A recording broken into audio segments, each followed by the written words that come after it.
Yes, wetwogerera nga mwami Yoweri Kaguta Museveni yatandise dda okuba nga ateekawo embeera eraga obunkenke mu ggwanga Uganda. Border post zonna ez'eggwanga Uganda ziri ku bunkenke, bajjuzzaawo amagi. Galindirira ki? Kibeerindirira nno naawe oyinza okukyewoma. Jjukira mwami Yoweri Kaguta Museveni tumuwabulwa ayolekedde okuba nga alayira. Kaakati okusinziira ku bigenda mu maaso ku social media ne mu Washington DC mu diaspora, mwami Yoweri Kaguta Museveni yeegaanye ebyogerebwa, agamba bamusibako matugambuzi kumuliisa ngo. Biki byeyeegaanye gwe mukwano gwange ali eyampuliriza ngenda kubanga mbikuwa. Jjukira nti nno nkugambye asemberedde okubanga alayira nga yeerayiza ku bukulembeze bwe bagamba nti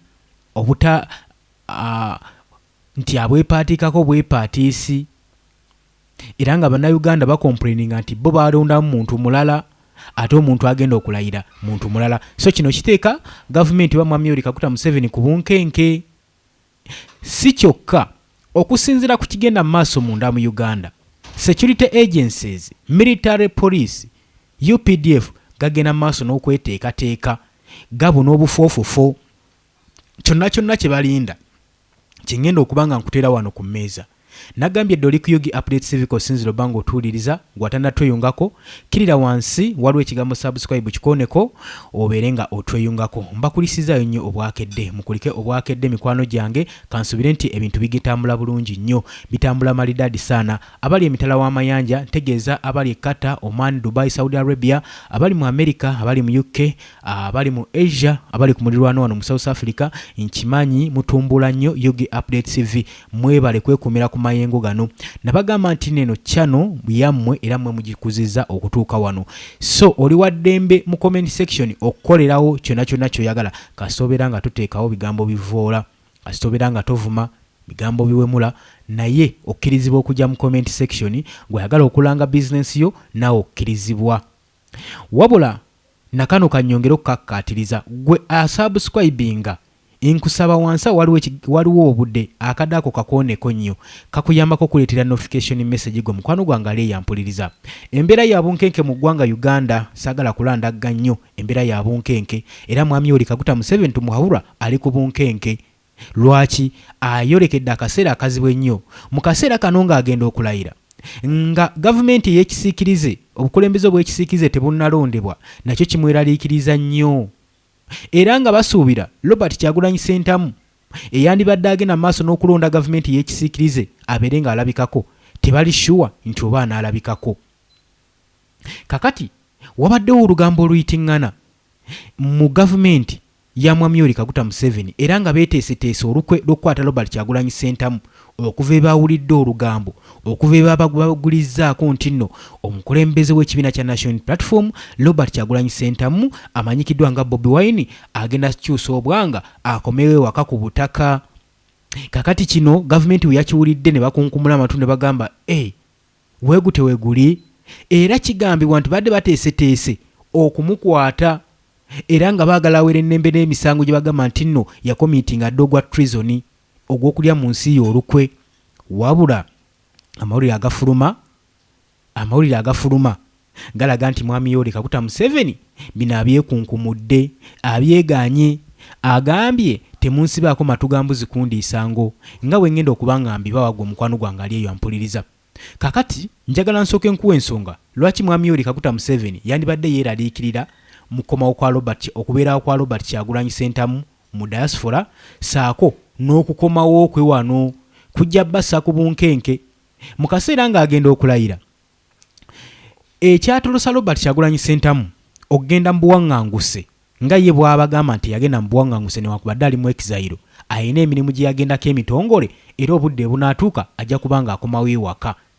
Kakati emirimu egimu egyamutwala kwe kubanga agenda maaso n'okuexposinga gavumenti ya mwami Yoweri Kaguta Museveni tumuwabulwa olw'ebikolwa bye bagenda maaso n'okutuusa ku bannayuganda, era ng'ensangi zino woobiraba kuyigganya basuubuzi mu kibuga, kumenya mayumba g'abantu, residensi z'abantu, ebikolwa ng'ebyo. Yagenda okuba exposinga nti demokrasiya gwe musuubira ali mu Uganda taliiyo, justice gye mulwanirira eri abaddugavu mu Uganda ffe tugirabangako, bimu ku bye yagenda okukola. kakati kino kyayikiriza nnyo gavumenti neetuuka n'okwagala okuba nga eteekawo etteeka erigiprotectinga lye bayita sovereignty bill, etteeka erigenda mu maaso n'obbateekako engabo. Lino teryali tteeka abula yabadde shield egenda mu maaso n'okushieldinga gavumenti ya Mwami Yoweri Kaguta Museveni. Kakati wenjogereranga etteeka eryo likyakubiddwa mu Parliamentary Committee Board kagende mu maaso aka kakiiko n'okuba nga kakenneenya ebbago lino eryakoleddwa oba linaayisibwa oba teriyisibwe. Nkugamba oli ku Yugi Update Civic Sinziro okubanga otuwuliriza. Kati nno munnange ebintu birungi si birungi. Robert Kyagulanyi Ssentamu okubeera weeke nga wenkugambye mu diaspora kweraliikiriza gavumenti nnyo olw'ensonga ziizino wammanga. Baali bamanyi nti Robert Kyagulanyi Ssentamu engeri gy'atolose kale n'agenda mu exile ajja genda mu maaso n'okuba nga anywerera ku nsonga ye ey'okusanctioninga eggwanga lyattu Uganda n'administration ya Mwami Yoweri Kaguta Museveni saako n'okukaka foreign powers oba foreign countries zino zirejectinge foreign aids obuyambi bonna obubadde buweebwa eggwanga erya Uganda okwo nga kwe basibidde essira era ng'ekyo tebakitidde nnyo era nga balaba nti bwe bibanga ebyo bigenda mu maaso ekyo nno kyali tekibatiisizza nnyo naye kaakati wano ewava kalumanywera wano entiisa weebuutikidde Mwami Yoweri Kaguta Museveni nti kino kyagenda mu maaso Robert Kyagulanyi Ssentamu kyakola baali tebakisuubira nti agenze mu maaso n'okwengeejinga abamu ku basajja abanene bannabyabufuzi mu diaspora, agenze mu maaso n'okukwatagana ne ba lawyers ab'enjawulo mu diaspora. Kitegeeza kino kiba kizuukusa Robert Kyagulanyi Ssentamu era kyonna kyayinza okuvaayo nakyo kijja beeraliikiriza nnyo. Kaakati Robert Kyagulanyi Ssentamu kikyayinza okuvaana nakyo mu diaspora ekiyinza okweraliikiriza gavumenti ate mu kaseera n'akonkona mu kaseera ke badde tebamusuubira akonkonye n'abagamba ssawa yonna akomawo mu Uganda era ali ku return kudda mu ggwanga. Bino byongedde obbatiisa. Oli ku Yugi Update CV wuliriza. Kakati Robert Kyagulanyi Ssentamu okubanga agenda mu maaso n'okwengeejinga ba political leaders mu ggwanga mu western countries kiraliikiriza nnyo Mwami Yoweri Kaguta Museveni naddala mu kana akaseera nga tannalayira. Lwaki? Ssaawa yonna wandiraba Robert Kyagulanyi Ssentamu ng'alayizibwa okubeera omukulembeze w'eggwanga nawabeera alayiziddwa eri mu diaspora munnange.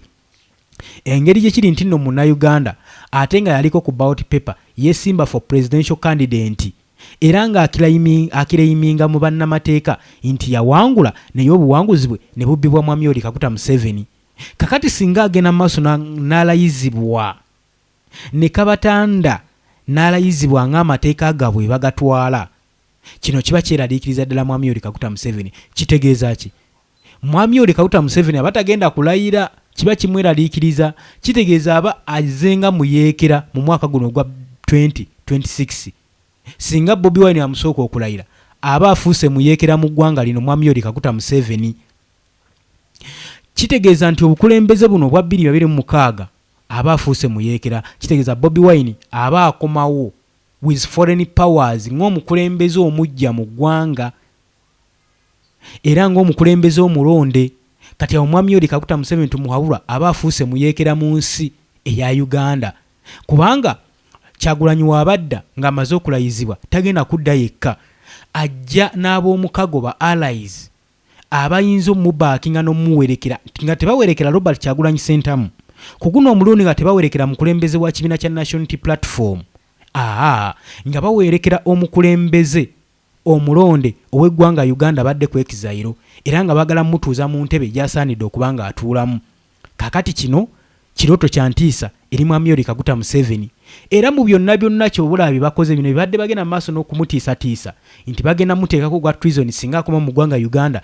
Kati bye bamusabirira bagamba singa kamutanda n'akomawo kati nga n'ebyokulayira tannabirowoozaako bamwetagera bamugambye tebatusibaako matugambuzi tuliisango tetuyina wadde lukwe wadde n'akakwate n'akamu wadde nokirowoozaako nti no twagala okukwata Robert Kyagulanyi Ssentamu. Ebyo babyegaanye babyesammudde olw'ensonga kibakolera nnyo ng'akomyewo than okukomerawo mu bitiibwa ne mungule ng'atikkiddwa ng'omukulembeze w'eggwanga erya Uganda, olwo mwami Yoweri Kaguta Museveni nkugambye aba afuuka muyeekera. Ensonga ey'okubiri, singa akomawo kiba kiyambyeko mwami Yoweri Kaguta Museveni nti Robert Kyagulanyi Ssentamu yandironda gavumenti y'ekisiikirize. Naye kaakati nga gavumenti y'ekisiikirize nga tennalondebwa, mwami Yoweri Kaguta Museveni okulayizibwa aba akutya. Lwaki? Tayinza kulayizibwa nga tebannalonda gavumenti ya kisiikirize. Gavumenti y'ekisiikirize erondebwa na opponent wo, erondebwa na opponent wo, opposition side. Nti opposition singa eronda leader of opposition kiba kikulaga nti ekkiriza nti ekibiina kya NRM kye kyatwala obuwanguzi mu bya obukulembeze bye basaanidde okuba nga batuula mu ntebe eyo. Naye kakati obutamulonda kiba kiraga nti bawakanyiza ddala ebyava mu kulonda, era mwami Yoweri Kaguta Museveni waagendako aba yeepaatiiseeko ku ntebe nti mu mateeka opponent we teyakkiriza buwanguzi buno.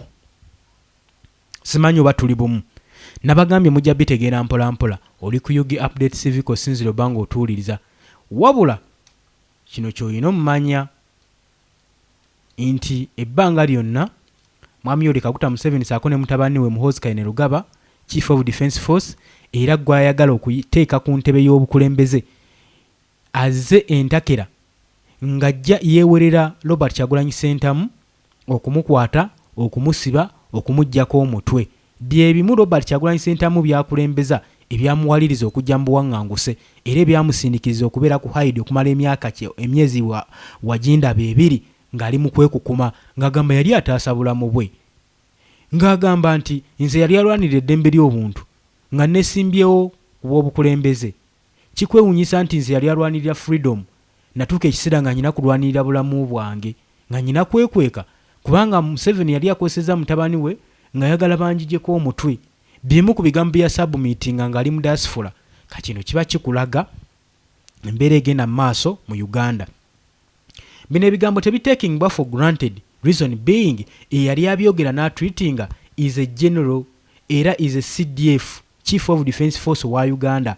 Waayogera eddoboozi lye liwulikika era amawanga gagenze maaso n'okutweetingirako siretisi era zaanukudde mbukambwe era nga basaba ne okwetonda kw'eggwanga erya Uganda mbagirawo olwa tweets General Muhoozi Kainerugaba zagenze maaso n'okuba nga atweetinga ng'atiisatiisa amawanga gatuliraanyewo. So tetuteekinga bino for granted. Oli ku Yugi Update CV wuliriza. Kakati bino nga wenkugambye mwami Yoweri Kaguta Museveni ebibadde bijja byogerwa nti Robert Kyagulanyi Ssentamu agenda kukwatibwa, abyesambye, babyesulubadde, babyesudde muguluka, bagamba nti bannange temutisibaako matugambuzi. Uganda Police ng'eyita mu mwogezi waabwe evuddeyo n'egamba tebalina wadde pulaani wadde n'enteekateeka ez'okukwata omukulembeze w'ekibiina kya National Unity Platform Robert Kyagulanyi Ssentamu Mitembo, era nga bagamba ku nsonga ezigenda mu maaso n'okwogerwa bayisizza guideline nga barigaadinga ku bigambibwa mu kudda kwa Robert Kyagulanyi Ssentamu oluvannyuma lw'okgeewe kwetwalamu ekizayiro mu buwaŋŋanguse. Bagamba nti nno newankubadde nti twawuliddeko nti ali mu kukomawo, ffe tetumulemesa kukomawo wano wakaawe wuwe, era ebibadde byogerwa nti nno tuli mu nteekateeka na pulaani ez'okumukwata. Ebyo bafuuyira ndiga mulere. Era bigambibwa nti over the weekend ekibiina kya National Unity Platform kize kirangirira nti nkugambye ekibiina kya National Unity Platform kize kirangirira nti omukulembeze waakyo Robert Kyagulanyi Ssentamu asuubirwa okukomawo okukyusa obuufu okukomawo ku ttaka wano mu Uganda oluvannyuma lw'okumaliriza feezi ye eya international engagement. Era kigambibwa nti Kyagulanyi yarekolera eggwanga lino era ng'afolowinga olugendo lwe olwa January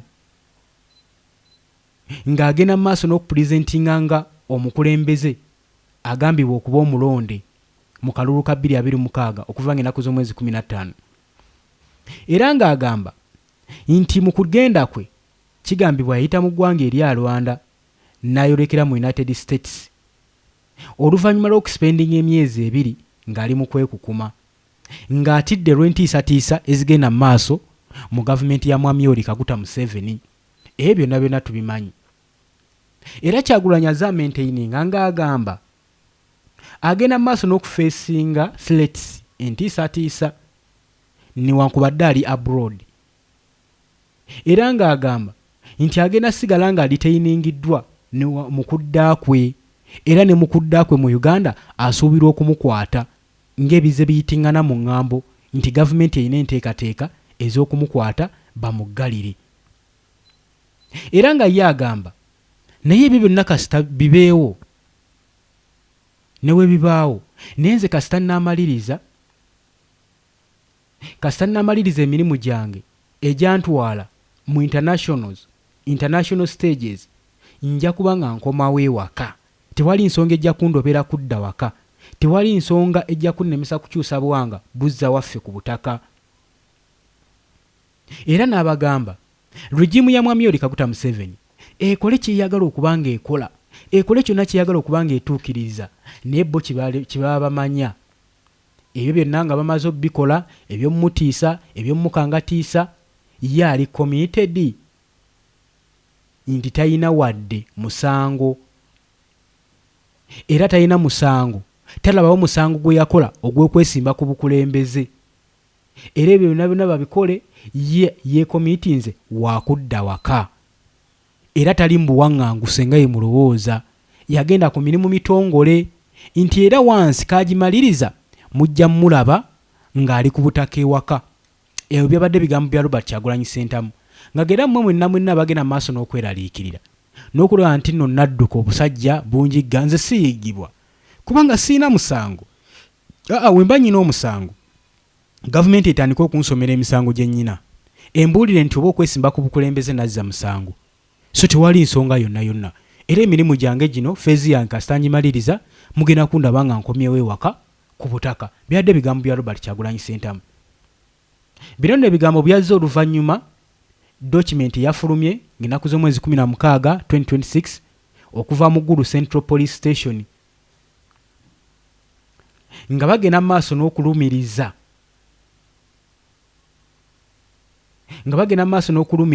Robert Kyagulanyi Ssentamu okufulumya amawulire ag'obulimba nga gali mu sanction 25 akawaayiro ak'omwenda of the Penal Code Act nga bagamba nti ebiri emabega w'okukwatibwa n'okumudetaininga eri Gulu High Court Inter Gloria Grace gambibwa omukyalo ono yafotokopinga yakuba ebifaananyi ku kiwandiiko kino yakwatibwa newankubadde poliisi ng'eyita mu mwogezi waabwe Kituma Lusoke yavuddeyo n'arespondinga ku questions ku bibuuzo ebibuuzibwa ku journalist ono ng'agamba police has no intention of arresting Kyagulanyi upon his return or issuing directive related to his re-entry. Nti teina wadde enteekateeka na pulaani zonna zikwata Robert Kyagulanyi Ssentamu, era temuyinaako pulaani zigaadinga oba ziri currently ezirigaadinga ku kukomawo kwe oba ku kuyingirwa kwe wano mu ggwanga Uganda, wadde mbu okuyingira nga waayagala kubanga munnansi. Kakati ate ebyo ng'obitadde ku bbali, ye omwogezi w'ekibiina kya National Unity Platform spokesperson Joel Ssenyonyi era nga yabadde leader of opposition era nga yakyaliko agamba party yaliceivinze form agamba nti party tennaba kubanga ereceivingako form yadde n'emu ekoowoola Robert Kyagulanyi Ssentamu pulezidenti waffe oba lipooti yonna esuggestinga nti yeetaaga Robert Kyagulanyi Ssentamu eggulu ku misango egyekuusaako ku by'okulonda oba byonna oba ku bya generations ezaaliwo tebannafunayo wadde ne lipooti n'emu.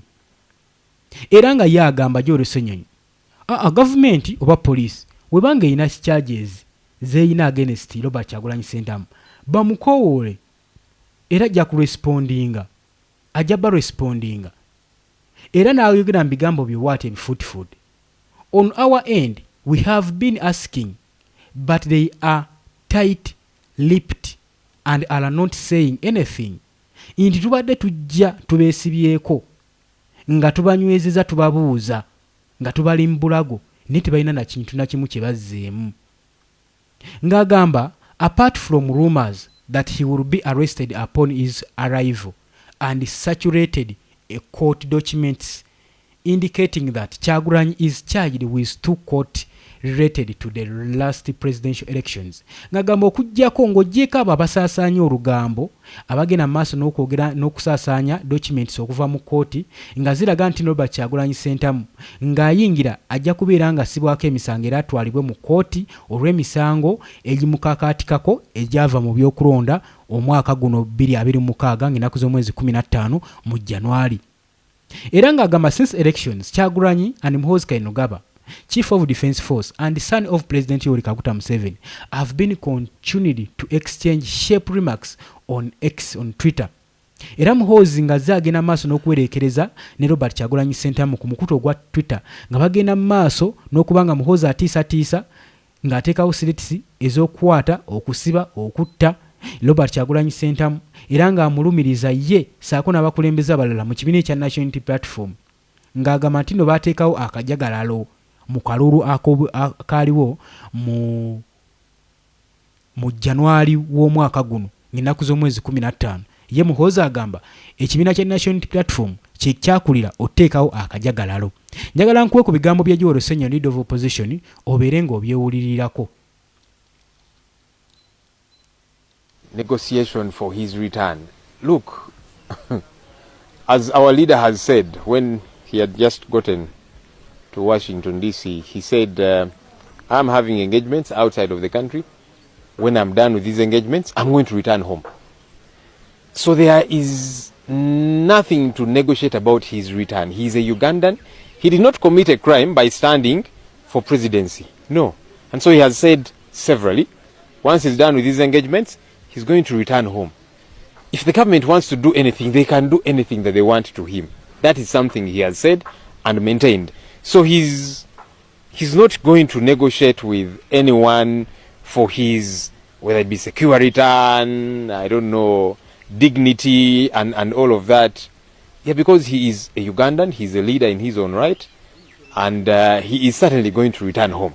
If there is an offense that he has committed, issue summons.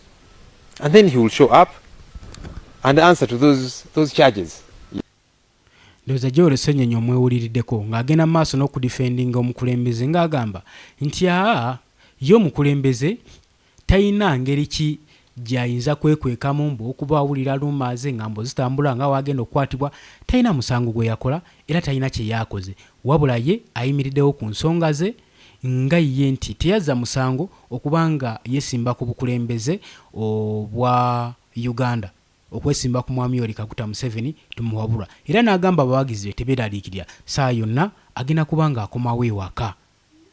Nga bwe nkugambye bo be basinga okifunamu mu ssaawa zino singa Robert Kyagulanyi Ssentamu alangirira n'agamba nti naakomawo ewaka be basinga okifunamu kubanga nga bwe nkugambye nti singa kamala Robert Kyagulanyi Ssentamu ne bamulangirira n'alayira mwami Yoweri Kaguta Museveni aba afuuse muyeekera kitegeeza amawanga gagenda kuwerekera Robert Kyagulanyi Ssentamu mu mizira nga gazza pulezidenti wa Uganda si Robert Kyagulanyi Ssentamu omukulembeze w'ekibiina kya National Unity Platform.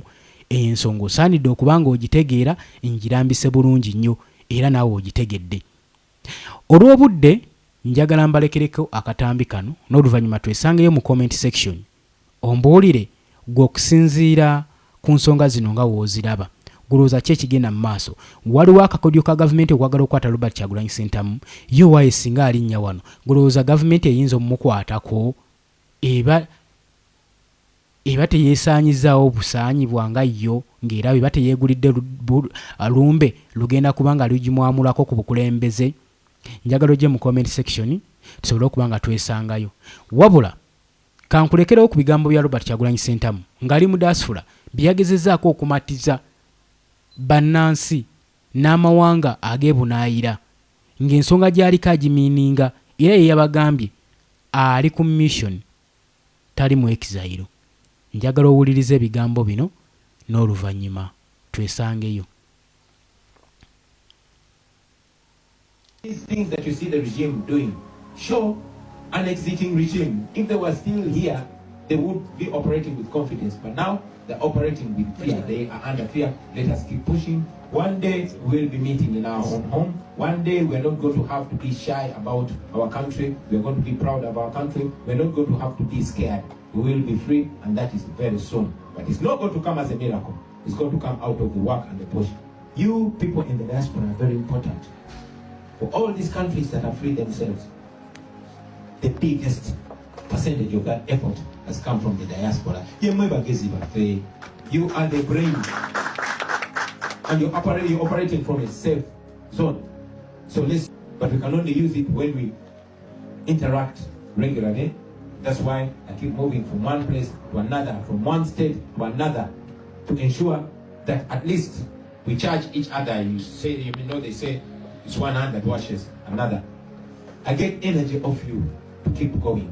And I hope I also emit some energy for you to keep going.